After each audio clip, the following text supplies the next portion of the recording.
वाचालं पङ्गुं लङ्घयते गिरिं यत्कृपातमहं वन्दे परमानन्दमाधवम्। यं ब्रह्मा वरुणेन्द्ररुद्रमरुता शृण्वन्ति दिव्यैस्तवैः वेदैः साङ्गपदक्रमोपनिषदैः गायन्ति यं सामगा। ध्यानावस्थितपदगतेन मनसा पश्यन्ति यं योगिनो यस्यान्तं न विदुसुरासुरगणा देवाय तस्मै नमः।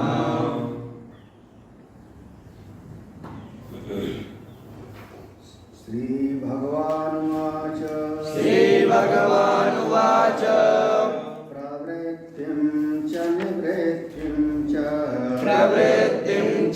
निवृत्तिं च जनान विदुरासुराः न शौचनापि चाचारो न सत्यं तेषु विद्यते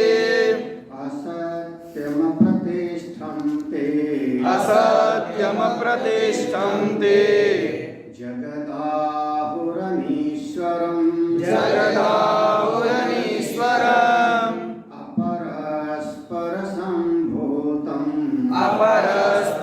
अपरस्परसम्भूतम् किमन्यत् कामहेतुकम्।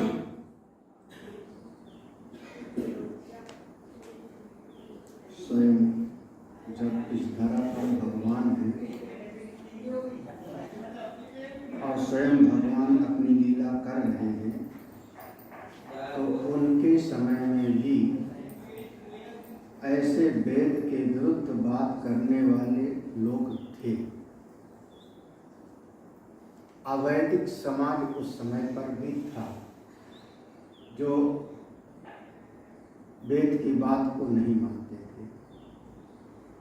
हम संत लोग जो विभाग करते हैं, दो भाग करते हैं, एक आस्तिक और एक नास्तिक, दो दर्शन के विभाग करते हैं। आस्तिक और नास्तिक दो विभाग हैं। आस्तिक दर्शन में अस्थि भाव होता है ईश्वर है, जीव है, कर्म है, धर्म है, वेद भगवान सत्य है। जो इनको मानता है वही है आस्तिक। हम आस्तिक में मुख्य रूप से 6 दर्शन लिए थे: न्याय, वैशेषिक, सांख्य, योग, मीमांसा और वेदांत, उत्तर। और जिन्होंने वेद को नहीं माना, वेद को नकार दिया, नास्तिक, उनको हमने कहा नास्तिक दर्शन। नास्तिको वेद निंद कहा, नास्तिको वेद निंद कहा, एक शब्द है। जिन्होंने वेद की निंदा किया उन्हीं को हम कहते थे नास्तिक। तो ऐसे 3 हुए नास्तिक, जिनमें चारवाक, जैन और बौद्ध, ये 3 को हम लोग नास्तिक दर्शन में लिया थे। जो इसमें पहला वाला है चारवाक, 4 धन वाक, 4 माने खीर, वाक माने वाणी, जिनकी भाषा बहुत मीठी लगे, जिनके विचार बहुत अच्छे लगे, उसी का नाम हो गया चारवाक। और समाज में बहुत सारे लोग उनके मत को मानने वाले हो जाते हैं, इसीलिए नाम एक पड़ गया लोकायतिक, लोकायत दर्शन। यही शब्द था ना, लोकायत दर्शन, लोकायतिक दृष्टि। ये लोकायतिक लोगों की दृष्टि ऐसी ही होती है। तो एक प्रकार से ये जो 8वां श्लोक है, इसमें चारवाक मत का प्रतिपादन है। चारवाक लोग क्या कहते हैं, कभी समझा नहीं इनके मत को? नहीं, ध्यान देंगे। चलिए, सभी दर्शन, जितने दर्शन होते हैं, सभी दर्शन के प्रधान 4 विषय होते हैं विचार के। जैसे 4 खंभे पर बिल्डिंग खड़ी होती है, महल खड़ा होता है, ऐसे सभी दर्शन के विचार के 4 विषय होते हैं प्रधान रूप से, जिसमें सबसे पहला विषय होता है प्रमाण मीमांसा। आप बताइए, आप प्रमाण किसको मानते हैं? किसकी बात को प्रमाण मानते हैं? कोई आधार तो हो गए ना। हम अगर आपसे चर्चा भी करें तो किसकी बात आप प्रमाण रूप में, सत्य रूप में मानते हो? किसकी बात को? इसका नाम होता है प्रमाण मीमांसा। जैसे बौद्ध लोग महात्मा बुद्ध के वचन प्रमाण मानेंगे, हमारे वेद को नहीं। जैसे सिख लोग गुरु ग्रंथ साहिब का प्रमाण मानेंगे, हमारे वेद को नहीं मानेंगे। जैसे जैन लोग हैं अपने अरहंत तीर्थंकर के वचनों प्रमाण मानेंगे, हमारी बात नहीं मानेंगे। ईसाई लोग प्रमाण मानेंगे, अपनी बाइबल में जो लिख गया है वही प्रमाण है। और मुसलमान लोग कहेंगे जो कुरान में लिखा है वो। इसको कहते हैं प्रमाण मीमांसा। सबसे पहले तो उसका आधार बनाओ कि विचार के विषय में आप किस चीज को प्रमाण मानते हो। या जैसे अब चारवाक लोग क्या कहेंगे, प्रत्यक्ष प्रमाण मानते हैं, जो देखते हैं वही सही है और जो नहीं दिखाई पड़ता वो सब है नहीं। और इन्होंने ऐसा सिद्ध किया चारवाक ने, उन्होंने कहा कि जो अनुमान आप कहते हो, उपमान कहते हो, अर्थापत्ति, अनुपलब्धि, सब प्रत्यक्ष के पीछे चलने वाले। जैसे कहा ना कि पर्वत पर धुआं देखा तो हमने अनुमान कर लिया कि वहाँ आग लगी है ना। पर्वतो बंदी महान, पर्वत पर आग लगी है, क्यों? वहाँ धुआं है। और यत्र यत्र धूमो तत्र तत्र बंदी, जहाँ जहाँ धुआं दिखाई पड़ता है वहाँ वहाँ हमको आग दिखाई पड़ती है। कहाँ देखा था? चूल्हे में, तो पर्वत पर आग लगी। बोले ये जो आपने अनुमान किया कि आँख से दिखाई नहीं पड़ रहा है लेकिन पर्वत पर आग है, तो धुएं को देख के अनुमान किया। इसका मतलब आप ये प्रत्यक्ष कभी न कभी किए हो ना, चूल्हे में आग देखा है ना। अगर प्रत्यक्ष ना होता तो अनुमान आप कैसे करते? हाँ, ऐसे ऐसे सब का खंडन कर देते हैं, कहते हैं एक प्रमाण है प्रत्यक्ष, बस प्रत्यक्ष प्रमाण। तो ये पहला, देखो पहला विषय होता है प्रमाण। केवल नाम सुना रहा हूँ, नाम याद कर लो, फिर विचार करिए। यहाँ तो गीता का चल रहा है। प्रमाण मीमांसा, प्रमाण का विचार। मीमांसा माने विचार, चिंतन, प्रमाण का चिंतन। दूसरा विषय होता है सृष्टि की मीमांसा। यह जो हमको सृष्टि दिखाई पड़ रही है कैसे बनी, कैसे बनी, किसने बनाई, कब बनी, किन किन चीज़ों से मिलकर के बनी। तो ये सभी दर्शन को जरूरत है बताने की। अब जो ये वाले हैं ना, ये मुसलमान लोग, वो कहते हैं खुदा ने कहा बन जा तो बन गई। उनका ऐसे है, पहले खुदा ने कहा बन जा तो सृष्टि बन गई। अब ऐसे मत कह देना, आप लोग भी ऐसे कहते हैं, उसने आंख खोली सृष्टि बन गई। सा ऐक्षत लोकान सृजाइति, उसने विचार किया लोगों की सृष्टि करूं, और उसने जैसे पलक खोली सृष्टि बन गई। लो, इसलिए बहुत गंभीर तरीके से विचार करना होगा। तो सृष्टि मीमांसा, इसको जैसे अब आप लोग इस पर खूब विचार किए हो, आकाश, वायु आदि 5 महाभूत, फिर 5 महाभूत से कैसे कैसे जगत बना, सृष्टि मीमांसा। तो प्रमाण मीमांसा, सृष्टि मीमांसा। तो तीसरी मीमांसा होती है, नाम है तत्व मीमांसा। इस सृष्टि के मूल में कोई तत्व है कि नहीं, सार है कि नहीं, असलियत क्या है। बिना किसी तत्व के सृष्टि कैसे हो सकती है? कुछ तत्व है या नहीं? अगर कोई तत्व है तो तत्व क्या है, उसको बताओ, फिर वो कैसे जाना जा सकता है। अब कोई कह देगा वो ईश्वर है, भगवान है, कोई कह देगा कि नहीं नहीं वो तो ब्रह्म है, कोई कह देगा नहीं वो तो पुरुष है। सांख्य दर्शन कहता है वो पुरुष है, यही ना। भक्ति दर्शन कहेगा वो भगवान है, वेदांत कहता है वो ब्रह्म है, योग दर्शन कहेगा वो दृष्टा है। तो कोई न कोई एक तत्व तो है, उस तत्व को आप बताइए कैसा है, उसका नाम है तत्व मीमांसा। ठीक है। और चौथी मीमांसा होती है मूल रूप से, जिसका नाम है आचरण मीमांसा। हमारी दिनचर्या कैसे हो, हमारा व्यवहार कैसे हो, हमारी साधना कैसे हो, ये आचरण मीमांसा। तो ये 4 ही विषय होते हैं विचार के सभी दर्शन में, सभी दर्शन 12 दर्शन में, खास करके 12 दर्शन, जिनमें से 6 आस्तिक, 3 नास्तिक और 3 और दर्शन हैं, वो भी आस्तिक में ही है, लेकिन ज़्यादा उनका प्रचार नहीं है। जैसे पाशुपत दर्शन, कश्मीरी शैव दर्शन, प्रत्यभिज्ञा दर्शन, तो ऐसे जो है और दर्शन है। यहाँ पर केवल हमारा नाम केवल लेना है, वो चारवाक वाला, ठीक है ना।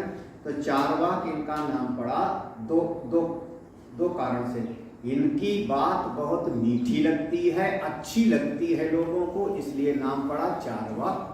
और समाज के ज़्यादातर लोग इसी मत को मानते हैं, इसलिए इनका एक पद नाम हो गया लोकायत दर्शन, ठीक है। अब इनसे पूछो सत्य क्या है, प्रमाण क्या है, तो हम लोग तो प्रमाण जैसे कहोगे वेद प्रमाण है, यही कहोगे ना, श्रुति प्रमाण है। तो उन्होंने सबसे पहले हमारे वेद का खंडन किया, पहला प्रहार उन्होंने हमारे वेद पर किया। उनका कोई वेद सत्य नहीं है, इसी को यहाँ कहा असत्यम। जो श्लोक में शब्द है बहुत गहराई तक जाना, ये लोकायत दर्शन का है।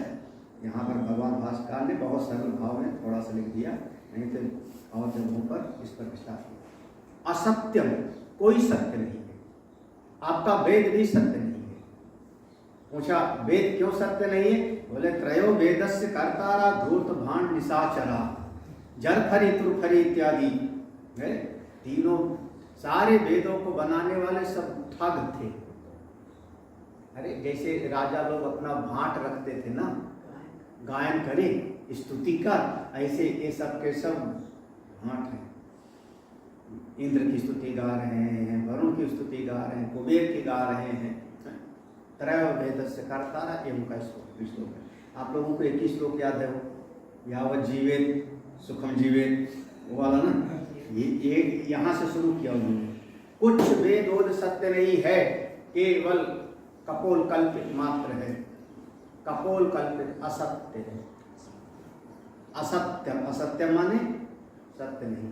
जब वेद का खंडन कर दिया, उनका स्वर्ग, बोले यहाँ जो सुख मिलता है यही तो स्वर्ग है, और क्या है। जब हम बढ़िया खाते हैं, भोजन करते हैं, बढ़िया हम वस्त्र पहनते हैं, बढ़िया हम सुख भोगते हैं, यही स्वर्ग है। पूछा नरक, बोले यहाँ पाँव में कांटा लग गया तो दर्द होता है कि नहीं, ये दृष्टांत दिया उन्होंने। आप जंगल में जा रहे हो, सड़क पर जा रहे हो, रास्ते में पाँव में कांटा चुभ गया, दर्द हुआ कि नहीं, यही नरक है। बीमार हो गए तो यही नरक है। जैसे कहते हैं ना यही स्वर्ग है और यही, ऐसे लोग में कहते हैं ना, बस वही वाली बात। कोई स्वर्ग नहीं, कोई नरक नहीं। हमारा जो आप लोग कहते हो वेद सत्य है, हम कह रहे हैं असत्यम। कुछ भी यहाँ पर सत्य, ठीक है। देखो ये पहली, तो अब पहला खंडन किया उन्होंने 4 वाक्यों में, बस 2-3 बातें मैं बता रहा हूँ, है विस्तार में। दूसरी बात कहा, अब वेद में 2 विभाग है ना, याद है ना, वेद में 2 विभाग, एक कर्म का और एक ज्ञान का, पूर्व मीमांसा और उत्तर मीमांसा। तो कर्म वाले में प्रतिष्ठा किसकी, ज्यादा चर्चा किसकी, विधि और विशेष की, धर्म मीमांसा। तो जो कर्म वाला विभाग है, महर्षि जैमिनी ऋषि यही से शुरू करते, अथा तो धर्म जिज्ञासा, हम धर्म की जिज्ञासा करते हैं, तो उसमें धर्म का प्रतिपादन है पूर्व मीमांसा में ना, ऐसा करना चाहिए और ऐसा नहीं करना चाहिए। तो बिल्कुल पूरा का पूरा वेद के जितना का जितना ये पूर्व मीमांसा कर्मकांड का भाग है, उसको एक शब्द में ला करके खंडित कर दिया, अप्रतिष्ठा। कहाँ धर्म अधर्म प्रतिष्ठित है, असत्यम, दूसरा शब्द है अप्रतिष्ठम। भाष्यकार ने लिखा था, याद करो कि धर्म अधर्मो, हम क्या कहते हैं, वेद का पूर्व मीमांसा क्या कहेगा, ऐसा धर्म करोगे तो पुण्य मिलेगा, पुण्य मिलेगा तो आपको वहां भी सुख मिलेगा और यहाँ भी सुख मिलेगा, और निषेध करोगे तो दुख मिलेगा, जहाँ जाओगे वहीं पर दुख मिलेगा। उनका कोई धर्म की प्रतिष्ठा नहीं, यानी पूरा एक शब्द में पूर्व मीमांसा पर प्रहार किया गया। चारवाक है, ये लोकायत दर्शन है। वो कहते हैं कोई धर्म की प्रतिष्ठा नहीं है, जो बलवान है वही सुख भोग सकता है। कल हमने कहा ना, वीर भोग्या वसुंधरा, जो बलवान, अभी भी ये चलता है, समझ आज भी है। ऑफिसों में पढ़े लिखे लोग जाते हैं। देखो अब चूंकि तुम ऑफिस में रहे हो तो तुम हमको उसका राजनेता को, हाँ जो बलवान है। अच्छा दादा लोग, भैया लोग, गुंडा लोग, जिनके पास 50 असलहा वाले हैं, वो चाहे जिसकी जमीन पर का नाम था उसको भी मारा गया। चलो एक नाम तो याद है। तो जिसके पास बल है वही सब कुछ भोगता है, सही बात है। और जो करे वही कानून नियम, उसमें कौन सा है। तो ये कहते हैं कोई धर्म अधर्म की प्रतिष्ठा नहीं है, कुछ नहीं। हाँ तो देखो पूर्व मीमांसा खंडन कर दिया। और जो उसमें आपके वेद में उत्तर मीमांसा है, जिसमें ईश्वर तत्व का प्रतिपादन है, ईशावास्यम इदम सर्वम, यही ना जो ये तत्व मीमांसा में जाएगा ना। प्रमाण मीमांसा में असत्य कह दिया, प्रमाण मीमांसा को काटा। और जो तत्व मीमांसा में है वो ये दोनों को काट दिया इन्होंने, धर्म अधर्म और ईश्वर दोनों।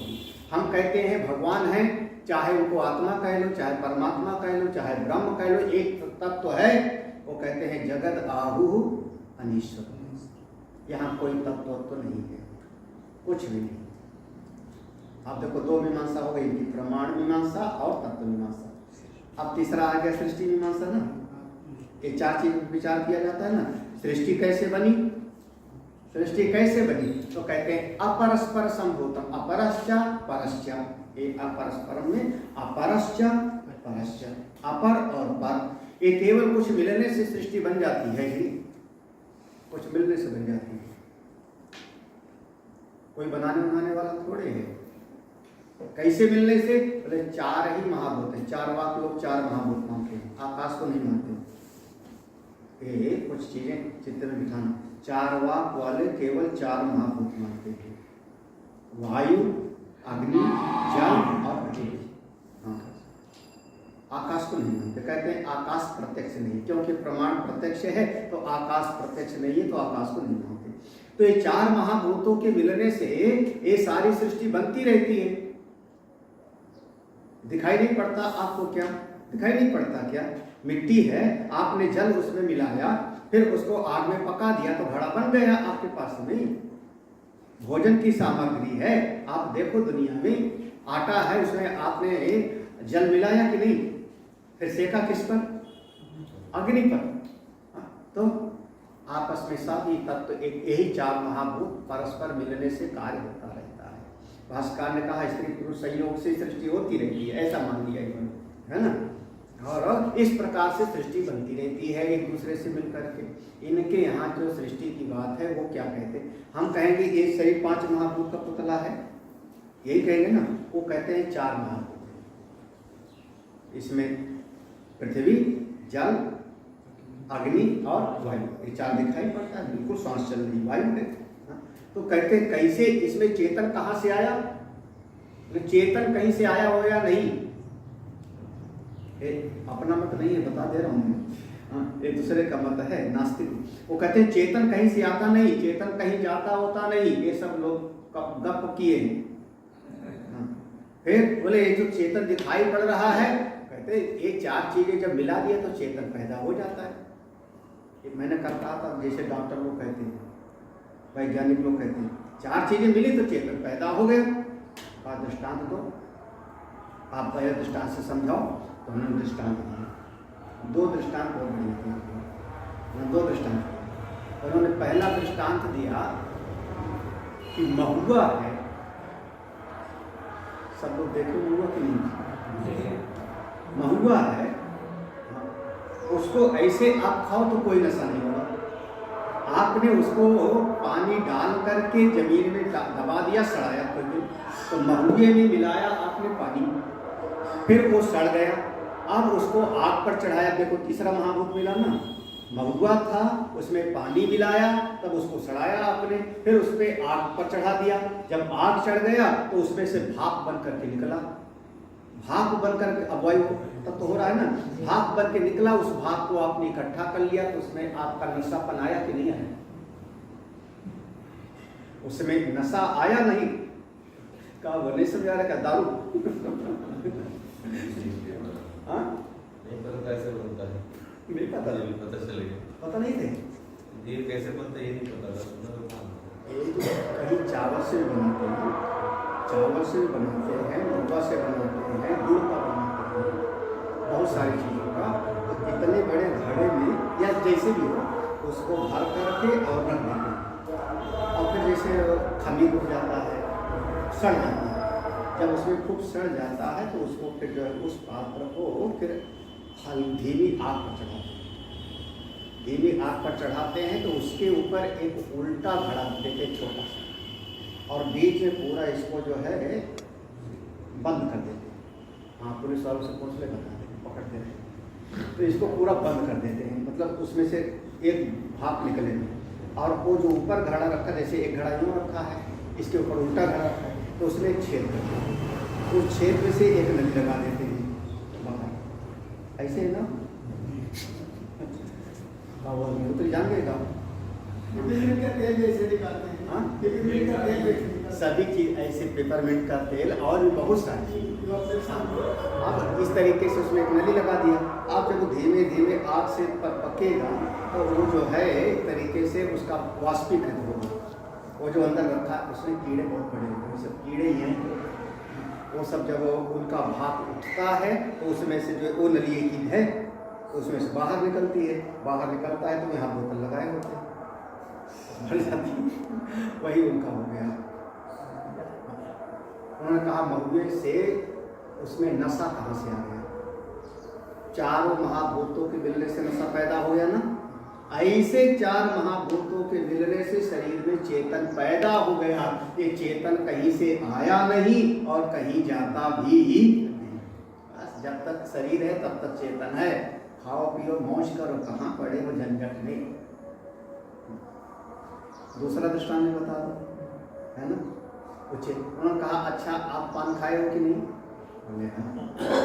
पान वाले ने पान हाथ में लिया, उस पर लगाया चूना, चूने के ऊपर लगा दिया थोड़ा कत्था, है ना, सुपारी रख दिया, तंबाकू रख दिया और लपेट के आपको दिया उसने, उसमें लाल रंग कहाँ से आ गया? लाल रंग आया कि नहीं उसमें? तो जैसे पान सुपारी कत्था के मिलने से लाल रंग आ गया, ऐसे ये चार महाभूत के मिलने से चेतन। एक पान का कभी निषेध मत करना, क्योंकि हमारे भगवान की पूजा में तांबूलम समर्पयामि कहा जाता है, हम लोग पान को कभी निषेध नहीं करते, तंबाकू का निषेध करें, है ना। पान का भी जो है, पान चूंकि हमारे यहाँ बस ये कि पान में अगर जर्दा खाते हो, तंबाकू खाते हो तो फिर वो कहीं नहीं चढ़ाने को लिखा है। सुपारी और पान, इसका वर्णन आपके यहाँ पर 1604 में आएगा ना, 1604 में आएगा, तो इसलिए जो है बहुत सावधानी से कभी कभी जो है बात करनी चाहिए। तो अब उन्होंने ऐसे कह दिया, उन्होंने कहा ये जो जिसको हम चेतन जीव कह रहे हैं ना, ये जीव है, आप क्या कहते हो? कर्मों का फल भोगने आया है, जैसा कर्म करेगा वैसे आगे जाके बोले ये सब केवल गप है, केवल गप है, चार ही महाभूत है, ये चार महाभूतों के मिलने से चेतन पैदा हो गया, और अगर जब चेतन जो है चार महाभूत खराब हो गए, चेतन ना कहीं आना और ना कहीं, तो जब तक जियो सुख से जियो, और कर्जा लेना पड़े तो परवाह नहीं, ठीक है, कर्जा लेकर तो सुख से जियो। पूछा यहाँ पर कर्जा नहीं देंगे तो? बोले चिंता का है कि यहाँ कर्जा नहीं देंगे तो यहाँ से छोड़ के चले जाना, जहाँ कर्जा देने वाले होंगे वहाँ पर जा करके, कोई दुनिया छोटी थोड़ी है। इसमें बराबर नहीं होते हैं, हर एक भी बराबर नहीं होता, इसके बारे में उनका क्या विचार? क्या बराबर नहीं होते हैं, कोई धनी होता है, कोई गरीब होता है, कोई दुखी होता है, कोई मरता है, तो इसके विषय में कोई बताया नहीं होता है। हाँ, उन्होंने कहा मेहनत नहीं करते ना आदमी, पैदा होने से यही वो फंसते हैं। हैं। हाँ, इनके सिद्धांत को जब कभी हम खंडन करेंगे तो यही कुछ, एक बच्चा पैदा होते ही अस्पताल में भर्ती हुआ, दरिद्र है, एक बच्चा पैदा होते ही सम्राट के यहाँ पैदा हुआ, स्वस्थ है, इसमें क्या कारण बताओ। तो ऐसे कुछ चीज़ें हैं जहाँ पर फंसते हैं। हाँ, तो उसी तरह जैसे अब इन्होंने कहा कि 4 महाभूतों के मिलने से चेतन पैदा, ऐसे कहते हैं ना, अभी हमने कहा ना, तो उन्होंने कहा जीव नाम का कोई चीज़ नहीं, 4 महाभूत मिले तो फिर तो हम कहेंगे जब आदमी मर गया तब भी तो 4 महाभूत हैं। देखो अभी हमारा जो है हमारा उसका काटने का तर्क है, जब आदमी मर गया तब भी तो 4 महाभूत कहीं चले थोड़े गए हैं। अब उस समय चेतन क्यों नहीं पैदा हो रहा है? आप क्यों उसको जलाने जा रहे हो लाश को? कैसे? कोई सुंदर बहुत हो, कोई कुरूप वो भी नहीं होना चाहिए ना। हाँ, तो वो सब जो नहीं वो उसका तो कहेंगे उसी तरीके के मिश्रण आपने बनाया। गलत मिश्रण हाँ, उसमें कौन सा जो है, अब कभी कभी मान लो आटे में जो है नमक डाल के रोटी बना दो तो मिलाने वाला तो मिलाने की बात है ना। तो अच्छा, सृष्टि कैसे बनी? देखो सृष्टि कैसे बनी, भगवान यहाँ पर लिखा भगवान का परस्पर एक दूसरे के संयोग से सृष्टि बन गई। आप सावधानी से समझना, भगवान भास्कर ने कहा ये जो जीव है स्त्री पुरुष के संयोग से, सारी सृष्टि मेल फीमेल से, और 4 महाभूतों के संयोग। ये 4वां दर्शन है पूरा का पूरा। असत्यम, उन्होंने वेद का खंडन किया। अप्रतिष्ठम, धर्म अधर्म हमारे कर्मकांड का खंडन कर दिया। जगत आहु अनीश्वरम, उत्तर मीमांसा का हमारे भक्ति सिद्धांत का सबका सब एक किनारे कर दिया, है ना। अपरस्परम संभूतम, हमारी जो सृष्टि की मीमांसा है उसको इन्होंने निषेध कर दिया। इनका 4 महाभूतों के मिलने से ही सृष्टि। अब आया 3 मीमांसा हो गया ना, प्रमाण मीमांसा, तत्व मीमांसा, सृष्टि। अब आचरण, यही 4 चीज पर विचार होता है। आचरण कैसे करें? तो हम तो कहेंगे वेद के अनुसार करो, शास्त्र के अनुसार करो, वेद के अनुसार ना। विधि निषेध में कलिमल, विधि निषेध के अनुसार। ये कहते नहीं किम अन्यत काम है तो कम, कामना के अलावा और कौन सा हेतु है जी? किम अन्यत, और क्या है? किम माने क्या, अन्यत और क्या है? काम है तो कम, कामना ही एक हेतु है, इसके अलावा और क्या है? बोले कामना, जैसी कामना हो वैसे सुख पाओ। जितना सुख की कामना हो उतना सुख हो। जीवन का मूल प्रयोजन धर्म नहीं, मोक्ष नहीं, बस केवल सुख है। जीवन का मूल प्रयोजन सुख है, और सुख 2 ही चीज से मिलता है, अर्थ और काम। अर्थ और काम, बीच में 2 पुरुषार्थ आया ना। तो अर्थ और काम खूब ज्यादा से ज्यादा इकट्ठा करो, खूब सुख हो। कि अन्य काम है तो खूब सुख हो। बोले इस संसार, देखो 1-2 बात बता देता हूँ, विषय आ गया है तो। अब मान लो मन में आया कि इस संसार में सुख के लिए जाओगे तो सुख के साथ तो दुख भी मिला होता है ना। हम लोग यही कहते हैं ना कि क्षण, दुख ज्यादा मिलता है। अब जो भी है हम लोग यही कहेंगे ना कि सुख बिजली की जैसे चमकती है, अंधकार, सुख के साथ दुख मिला होता है। उनका सुख के साथ दुख मिला होता है तो कोई सुख को थोड़े छोड़ देगा? दुख के डर से सुख को छोड़ देगा क्या? अब इन्होंने जो दृष्टांत दिया, देखो इनका दृष्टांत क्या है। उन्होंने कहा खेत में आपको धान चाहिए, भूसी तो नहीं चाहिए ना, लेकिन भूसी भी तो पैदा होती है, पुआल भी तो पैदा होता है। तो आप पुआल को थोड़े छोड़ दोगे, क्यों? क्योंकि हमको चाहिए क्या? धान, हमको चावल चाहिए, और चावल के लिए हमको पुआल और भूसी भी लेना। तो सुख के साथ, और आजकल के जमाने की बात बता दूं, आप केला खरीदते हो कि उसका छिलका? केला जब खरीदते हो तो छिलका तो नहीं खरीदते हो ना, लेकिन अब आपको केले का गूदा चाहिए तो उसके साथ छिलका भी आपको खरीदना ही पड़ेगा। आप ऐसा नहीं कह सकते छिलका निकाल के रख ले और गूदा हमको। दक्षिण भारत वगैरह की तो तरफ गोभी वगैरह भी जो है वो सब तौल की मिलती है ना, पूरा टंठल। केला भी तौल की मिलता था ना, याद है? यहाँ भी तौल की मिलती है। केला भी केला नहीं केला मिलता अब आप खरीद रहे हो गोभी और उसके साथ पत्ता भी वो तोड़ रहा है, क्यों? तो सुख के साथ तो दुख मिला है, आप दुख के डर से सुख को थोड़े छोड़ दोगे। इनका जो दृष्टांत है बहुत बढ़िया दृष्टांत है, एक मैंने इधर से दृष्टांत दिया। इनका जो दृष्टांत है वो दृष्टांत क्या देते हैं, आज यही सुन लो। तो ये दृष्टांत देते हैं कि घर में भोजन पकाएं कि ना पकाएं। अगर भोजन नहीं पकाएंगे तो बच्चे भूखे मरेंगे। लेकिन एक डर है कि आज गांव में 4-6 मांगने वाले आए हुए हैं भिक्षुक। हमने भोजन पकाया और दरवाजे पर मांगने के लिए आ गए तो इनकार भी तो नहीं किया जा सकेगा। अड़ोस पड़ोस के लोग कहेंगे बताओ देखो इतना दरिद्र है, दिया नहीं, और दे देंगे तो हम खाएंगे क्या? तो क्या भिक्षुक मांग ले जावेगा, इसके डर से भोजन नहीं पकाओगे क्या? ये इनका दिया हुआ दृष्टांत है। तो भिक्षुक मांग ले जावेगा, भिखारी अन्न मांग ले जावेगा, इसके डर से कोई ये थोड़े से भोजन नहीं पकाता।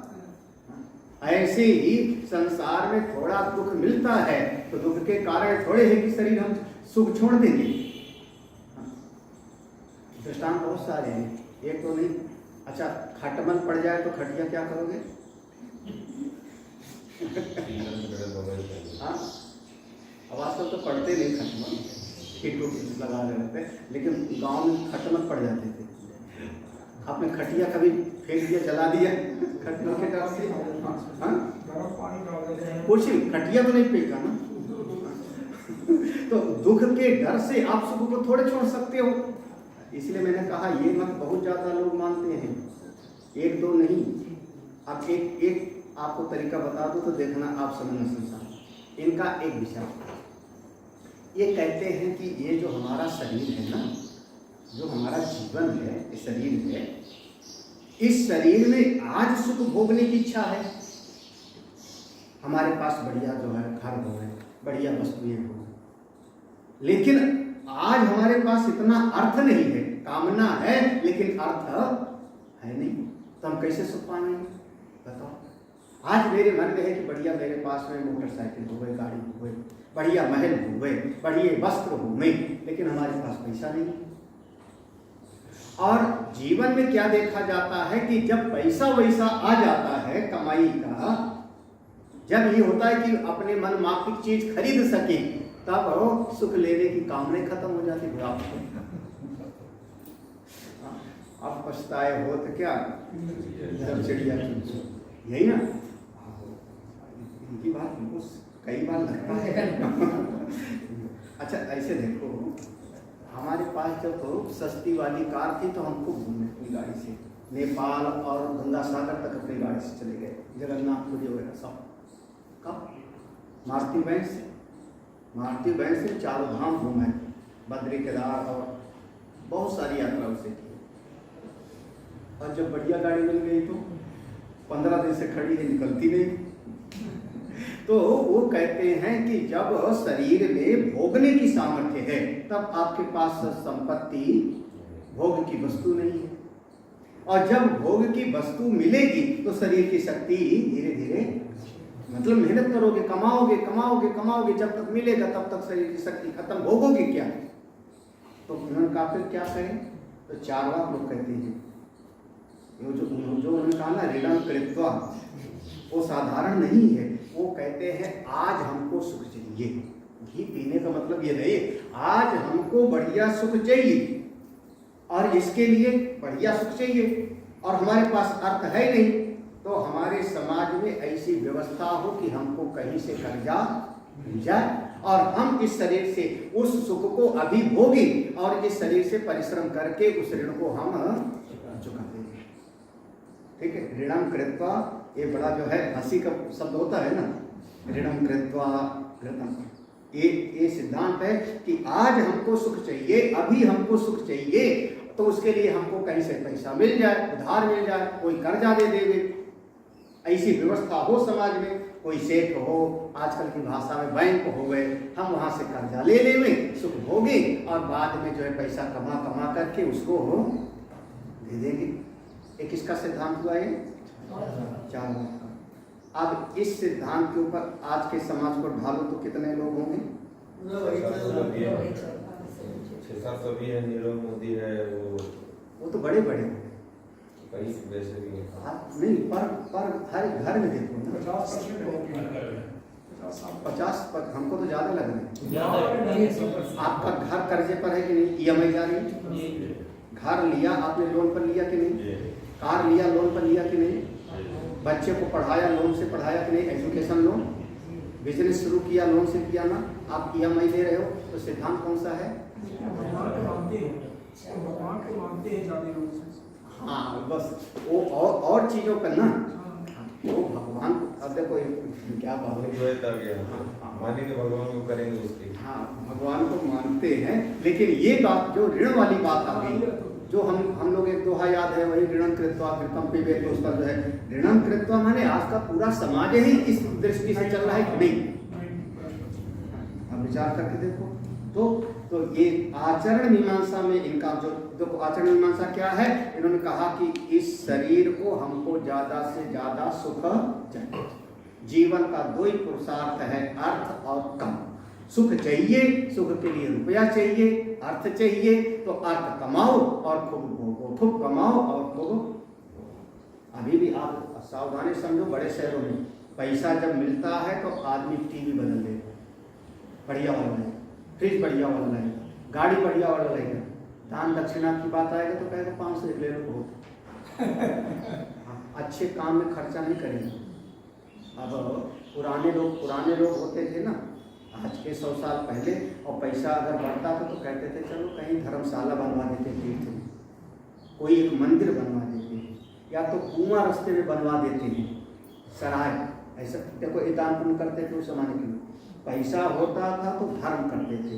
अब आजकल लोगों के पास शहर में चले जाओ, जिस गली में जाओ, कोई घर करोड़ से नीचे नहीं है। पैसा खूब है, लेकिन पैसा है तो दान धर्म नहीं है, क्या है? भोग की सामग्री ज्यादा से ज्यादा। इसलिए कहा लोकायत, सारे लोग यही मान रहे हैं आज के समय।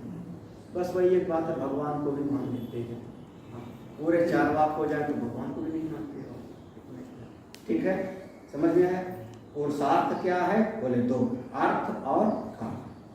खूब सुख भोगो और उससे धन को, सुख भोगने के लिए धन को कमाओ। ये लोग ऐसे कहते हैं ना, वही कहा ना, किम अन्यत काम, कामना एक हेतु है जीवन का, इसके अलावा और क्या जीवन का क्या हेतु है? कुछ भी नहीं। एक चीज और यहाँ पर थोड़ा सा हम बताते हैं, एक इनकी अच्छाई भी तो सुन लो।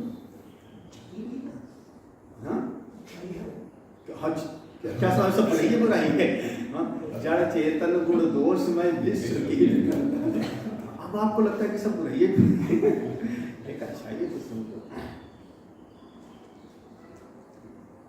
ये आचरण मीमांसा में, आचरण मीमांसा में ये कहते क्या है कि जीवन का प्रयोजन क्या हुआ? ज्यादा से ज्यादा सुख भोगना, यही प्रयोजन हुआ ना। ज्यादा से ज्यादा सुख पाना यही जीवन का। पाँव में एक कांटे का दृष्टांत देते हैं, अगर पाँव में कांटा भी चुभ जाए तो हमको अच्छा नहीं, दुख होता है, वही नरक के जैसे हो गया। बीमारी हो गई शरीर में तो हमको नरक के जैसे लगता है, दुख है, यही मतलब है। एक ज्यादा से ज्यादा सुख चाहिए, है ना? तो अब आगे समझ में, वो कहते हैं चूंकि इस शरीर को ज्यादा से ज्यादा सुख चाहिए, इसलिए इस शरीर से ऐसा व्यवहार मत करो जिसके बदले आपको दुख चाहिए। क्या सुख है ना? आपने वाणी से गाली दे दिया सामने वाले को, और सामने वाला पहलवान है उठा के पटक दिया तुमको, तो अब आपको सुख मिलेगा कि दुख? तो फिर दुख चाहिए नहीं तो फिर आप गाली। सुख आपको दुख नहीं चाहिए ना, तो आप गाली। देखो इसीलिए लोग कहते हैं विदेश में सब नियम कानून से चलते रहते हैं। विदेश में बाहर से, क्योंकि ये चारवाक वाला मत है ना, वहाँ हर आदमी, अभी भी अपने हिंदुस्तान में देखो एयरपोर्ट पर हर आदमी जो है बिल्कुल सभ्य बन जाएगा, लाइन से खड़ा हो जाएगा, है ना? एयरपोर्ट पर हर आदमी सभ्य बन जाता है, और अपने सड़क पर वही जाओगे तो वही आदमी फिर भेड़िया दस्तान करके चलता है। तो वो चारवाक वाला मत है, तो सीधा सीधा, क्योंकि वहाँ पर अगर आप लाइन से बगल से जाओगे तो आपको जो है पुलिस वाला पकड़ लेगा ना, इसलिए जो है आपको डर लग रहा है। डर लग रहा है तो शरीर को दुख नहीं चाहिए तो आप नियम का पालन करें। सीधा ज्यादा खा लोगे तो दुख मिलेगा ना, पेट में दर्द होगा ना, इसलिए ज्यादा कैसा सिद्धांत है। ऐसी चीज आपने देखा, कोई ऐसी चीज देखा जिसके कारण कोई आदमी नाराज होकर के आपसे लड़ने के लिए आ गया, तुम हमारे घर में क्यों झांक रहे थे, है ना? अगर लड़ने के लिए आ गया हमारे घर में क्यों झांक रहे थे, समझ में आ रहा है कि नहीं? हाँ? तो अब आपको दुख मिलेगा, अब दुख मिलेगा तो मत झांको किसी के घर में। लेकिन दूसरे के घर में झांकने में बड़ा मजा आता है, सारा रस तो वहीं पर है। तो जीवन का प्रयोजन इन्होंने माना सुख है ना, तो वो काम मत करो जिससे आपको, देखो अब अगर इतना ही कोई मान ले तो जीवन कैसा बनेगा? हाँ, अच्छा आप किसी की चीज चुराए और किसी दिन पकड़े गए, आज चुरा लिया पकड़े गए तो आपकी दुश्मनी हो जाएगी, संबंध टूट जाएगा, लड़ाई होगी, यही ना? और हो सकता है उसने पुलिस को पकड़ करके दे दिया तो आप हवालात में चले गए, यही तो होगा, परिणाम तो यही होगा। इसलिए जो है आप किसी की चीज को मत चुराओ। एयरपोर्ट पे बहुत देखा जाता है, ऐसे आदमी सामान रख करके बाथरूम चला जाएगा अकेले, आएगा तो सामान वही रखा रहेगा। आप दिल्ली में वहाँ बस अड्डे पर रख के देखो, एयरपोर्ट पे सहयोग नहीं लिखा रहता है, अपने सामान की सुरक्षा सहयोग नहीं लिखा मिलेगा। हाँ, आप देखो वहाँ पर कहीं पर अपने सामान, यात्री अपने सामान की सुरक्षा ट्रेन पे रख के देखो, रख के जाओ और आओ तो पता नहीं कहाँ चले जाओगे, है ना? लेकिन वहाँ पर बोले कि उसका एक भय डर है तो हमको दुख बस सीधा ये है कि अन्यत काम है कम, इनका आचरण नहीं ऐसा हो गया। ये लोकायत आज यहीं पर हो गया ना, लोकायत। चलो 9 श्लोक पढ़ लो एक तो ये 4 वाक वालों का 4 मीमांसा हुई। प्रमाण मीमांसा में इन्होंने केवल प्रत्यक्ष प्रमाण को माना, वेद आदि को उन्होंने मना कर दिया। उसको यहाँ पर शब्द लिया असत्यम, कुछ भी सत्य बस जो दिखाई पड़ता है। हाँ, फिर जो हमारा पूर्व मीमांसा है, जो धर्म और अधर्म में जगत प्रतिष्ठित है, धर्म और क्षति, उन्होंने दूसरे शब्द से उसका सबका जो है खंडन कर दिया। उनका कोई धर्म अधर्म में प्रतिष्ठा जगत।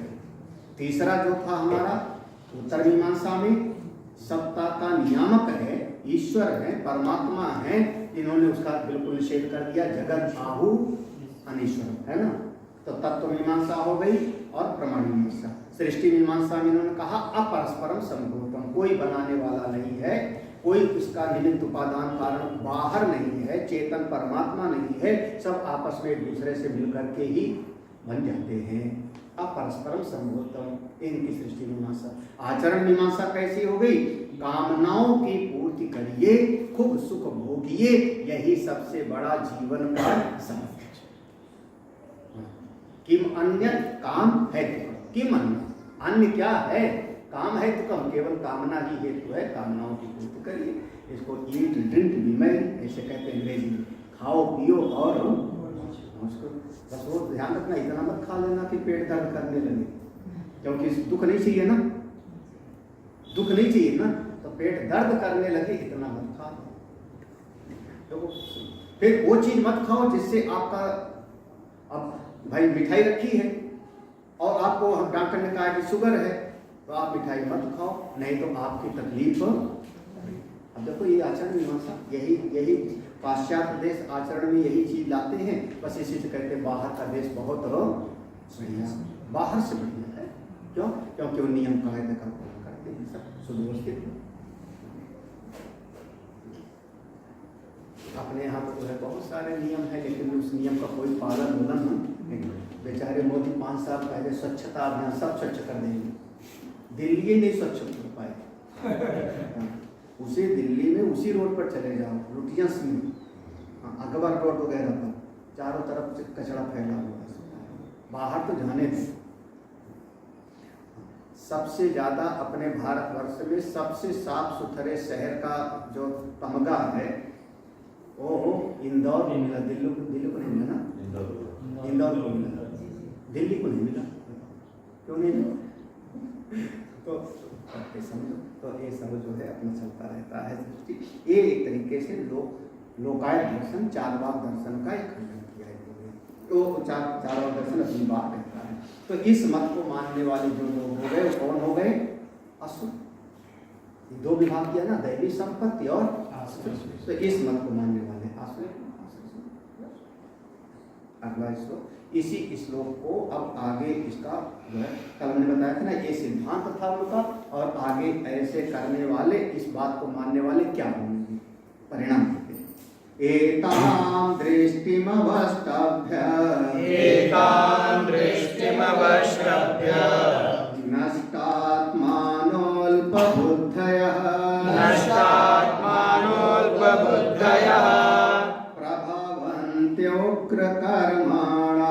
प्रभवन्त्युग्रकर्माणः क्षयाय जगतो हिताः एतां दृष्टिम अवष्टभ्य। एतां दृष्टि, ये जो 8वें श्लोक में बताया, इस दृष्टि को अवष्टभ्य माने स्वीकार करने वाले, अपने मन में इसका धारण कर लेने वाले कौन लोग हैं? आत्मनो अल्पबुद्धयः आत्मनो नष्टा। जो अल्प बुद्धि वाले हैं, काम बुद्धि वाले हैं, चारवाक लोग, इस दृष्टि को भीतर धारण करके आत्मनो नष्टा, अपने आप ही का नाश करते, अपने आप का नाश कर लेते हैं। यानी वही क्या था वो ईशावासोपनिषद का, असुरिया नाम ते लोका अन्य तांस्ते प्रेत्यादिगच्छन्ति एके चात्म, अपना नाश करते हैं। अच्छा, फिर जब तक जिंदा रहते हैं क्या करते हैं? प्रभवन्ति उग्र कर्माणा, जब तक उनका शरीर रहता है, प्रभवन्ति पूरा प्रभावित रहते हैं जगत में, खूब बड़े बड़े करते रहते हैं। क्या करते रहते हैं? उग्र कर्म। छोटा मोटा काम क्या करना, एक आदमी को मार के क्या करना, मारना है तो कम से कम ऐसा कोई बम गिराओ कि हजारों एक साथ मर जाए, है ना। उग्र कर्म नाम हम लोगों को प्रसिद्ध नहीं, हिटलर, चंगेज खां, नादिर, तैमूर, ये सब सुना नहीं है। अभी वो सज्जन सिंह जेल में है ना, जेल में है ना। उसी के कारण वो इंदिरा गांधी जब मारी गई थी तो सिखों को कत्लेआम हुआ था जेल में। सारे सिख को पकड़ के मारा गया था, टायर गले में जाल मार के जला दिया, कत्लेआम हुआ था। वो सज्जन सिंह उसका वो था, तो अभी भी जेल में है संभवतः जेल। तो ये सब उग्र कर्माणा इस तरीके से कर्म करते हैं। और क्या तो उसमें सुख की इच्छा करे तो यह काम नहीं होगा। हाँ, सुख की इच्छा करे, हाँ, दुख न हो तो यह काम नहीं करेंगे। उनका सिद्धांत उतना विवेक नहीं होता ना, इसीलिए कहा अल्प बुद्धया। कौन है वो लोग? अल्प बुद्धि वाले, अल्प बुद्धि वाले। इसलिए प्रभवन्ति उग्र कर्माणा। अभी भी बहुत सारे देखो खेत में आग लगा दिया, फसल खड़ी है, आग लगाने वाले हैं, ऐसा नहीं होते हैं गाँव में खेत में आग लगा दिए। और शहरों में भी होता है तरह तरह के, ये सब उग्र कर्म है। अच्छा, काय के लिए करते हैं? क्षयाय जगतः अहिता, अहिता जगता अहिता, जगत का अहित करने के लिए, जगत का नाश करने के लिए ऐसे लोग बड़े बड़े काम करते हैं। मतलब वही ओला वाली बात है। गोस्वामी ने कहा कि ओला है, फसल का भी नाश करते हैं, बाद में खुद भी नष्ट हो जाते हैं। ऐसे ना वहाँ पर खल और सज्जन, संत और असंत का लक्षण बताया गया। एतां दृष्टिम अवष्टभ्य आश्रित्य, एतां दृष्टि, इस दृष्टि को, एक 8वें श्लोक को जोड़े रखना। एतां दृष्टि, इस दृष्टि को, अवष्टभ्य माने आश्रित, इसका आश्रय लेकर के, नष्ट आत्मानो, नष्ट स्वभाव, अपनी आत्मा का नष्ट कर दिए। यानी नष्ट स्वभाव, अपना जो मनुष्यता का स्वभाव है उसी को नाश कर दिए, मनुष्य कहलाने लायक भी अब वो नहीं। विभ्रष्ट परलोक साधना, और विभ्रष्ट माने भ्रष्ट हो गए, किससे? परलोक से। अब न यज्ञ करेंगे न दान करेंगे तो यहाँ भी उनका और आगे का लोक भी ये लोक भी गया और आगे भ्रष्ट, मतलब ये लोग नष्ट स्वभाव, ये लोग भी बिगड़ गया और विभ्रष्ट परलोक साधन, विभ्रष्ट माने मतलब भ्रष्ट हो गए, उस रास्ते से हट गए। कौन सा? जो रास्ता हमको श्रेष्ठ मार्ग पर परलोक आदि मिल जाता, तो न यहाँ के रहे और न विभ्रष्ट परलोक साधना। कौन थे? अल्प बुद्धयो विषय विषया अल्पा एव बुद्धि येषां ते अल्प बुद्धया। अल्प बुद्धया, अल्प बुद्धि माने किसको कहेंगे? विषय विषया अल्पा एव बुद्धि, छोटा सा हमको विषय मिल जाए बस उसी में हम खुश, एक छोटा सा राज मिल जाए उसी में खुश, छोटा सा सिंहासन मिल जाए उसी में खुश। तो विषय विषया अल्पायु बुद्धि, अल्प विषयों में ही जिनकी रुचि है। अब थोड़ा सा अपने मन से सोचें, तो छोटे मोटे जो राजा थे अंग्रेजों के चाटुकार हो गए, वो लोग राय बहादुर की उपाधि देते थे, राय बहादुर की उपाधि ऐसे दिया करते थे। तो अब राय बहादुर को उपाधि दिया तो और वो लोग फिर अंग्रेजों के चमचे हो गए और अंग्रेज लोगों का हुक्म पर। तो क्यों? बोले छोटा सा जो है सिंहासन, छोटा सा राज, 50 लोगों पर हुक्म चलाएंगे और वो अंग्रेज लोग उनको जो है लतियाते रहते, ज़्यादा क्या कहें, ग्वालियर का साम्राज्य ऐसे हो जाता। ग्वालियर का जो सिंधिया घराना था, सिंधिया घराना अंग्रेजों का चाटुकार था। अंग्रेज का वो तो लक्ष्मीबाई ने फिर उस पर जो है जब जा करके लक्ष्मीबाई ने जोड़ दिया, तब वो नाना साहब पेशवा तात्या से मिल करके उस पर जो है अधिकार कर लिए थे। ग्वालियर के सिंधिया को भगा दिया था वहाँ से, वो भाग गया था, इंग्लैंड चला गया। अभी आज तक वो बदनामी है उनके सर पे, आज तक वैसे ही है। हाँ अभी पहले भी वैसे ही है। अब जो भी है, लेकिन आज तक पहले माधवराव थे जिनको फिर उस तरीके से उनकी मृत्यु हुई, हेलीकॉप्टर मेरा कुछ सुना। तो ये सब ऐसा हो देखो, तो अल्प बुद्धि माने छोटा सा राज मिल जाए उसी में आदमी, तो अपने यहाँ जयचंद वगैरह का नाम आता है ना। ऐसे लोग जो है छोटे छोटे विषय, गांव में भी होता है। अच्छा, आज भी कोई गुंडा चलता है, कोई माफिया चलता है, तो उसके साथ में 10-15 लोग जो बंदूक ले लेके आगे पीछे क्यों चल रहे हैं? वो कौन है? हाँ? क्यों चल रहे हैं? अपना समय क्यों? चाटकारे तो हैं, वो खिलाएगा दिन भर, 100-200 रुपया पकड़ाएगा, इतने में तो ना। ये जितना रैली में जिंदाबाद मुर्दाबाद 100 रुपया और भोजन का पैकेट उसी में घूम रहे हैं ना। क्यों? कह रहे अल्प बुद्धया, अल्प विषया ये बुद्धि अल्प बुद्धया, अल्प विषया, इसलिए कहें विषय विषया अल्पा, अल्प विषयों में ही जिनकी बुद्धि जमी हुई है उन्हीं का नाम हो गया अल्प। छोटी छोटी चीजों में ते अल्प बुद्ध है, ऐसे अल्प बुद्धि। प्रभवंती माने उद्भवंती, ऐसे लोग इस समाज में आकर के बहुत सारे प्रकट होते हैं। बिल्कुल समाज में बहुत सारे लोग हैं उद्भवंती।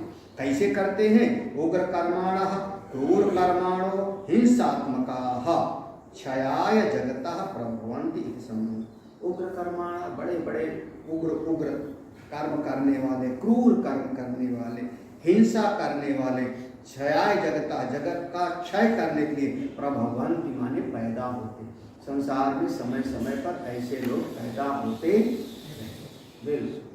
मोहल्ले में, एक जिले में, एक देश में, पूरे विश्व में ऐसे लोग अल्प बुद्धि वाले पैदा होते हैं और ये लोग घोर कर्म, उग्र कर्म करते हैं, जगत का हित करते हैं। अब वही दुर्योधन, दुशासन, हाँ क्या हिटलर का कुछ पढ़े उड़े हो कि नहीं? बस नाम सुना है हिटलर, मुझसे थोड़ा पता है। अपने यहाँ हिंदुस्तान में नाम तो कोई बढ़िया, रावण को छोड़कर रावण है, कंस है, दुर्योधन, ये तो हमारे शास्त्र में नाम है। व्यवहारिक वर्तमान जगत में कोई नाम नहीं।